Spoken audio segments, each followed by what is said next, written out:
Hello and welcome to this Chrome OS tutorial video hosted by Joel Derrick of Strawberry 7. Today we're going to be having a very quick look at the Chrome operating system that you might find on a Chromebook or a computer running Neverware Cloud Ready. The operating system itself is mostly based around your web browser, so it is fairly straightforward to use, but there are obviously going to be some differences between Windows or Mac and the Chrome OS.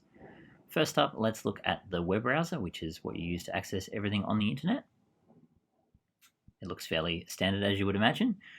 In the top left corner, we do have some school shortcuts. So if you need to access anything such as Purple Mash or Busy Things, you can just come right up the top left here and find those shortcuts. We do also have Google Drive. So if you need to access any of your files or any files that have been shared with you, you can just come in here.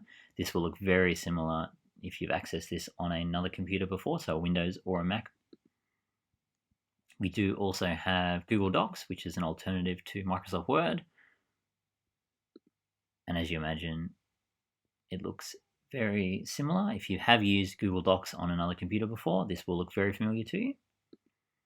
We do also have Sheets down the bottom here, which is an alternative to Excel. We've got Slides, which is an alternative to PowerPoint, and we've also got Google Drawings, which is a more feature-rich drawing application. We can also add extra applications down the bottom here. So in this case, we've got Google Classroom, YouTube, and Scratch Junior. But these individual links might change depending on who you log in as. Once you've finished your session, all you need to do to sign out is click the big red sign out button in the bottom right, and then hit sign out now. Finally, as always, thank you for watching. That concludes this video tutorial. If you have any questions, please post them in the comments below. If you have any suggestions for more videos you'd like to see, let us know. If you liked this video, please consider leaving us a like and subscribing to our channel for all the latest updates.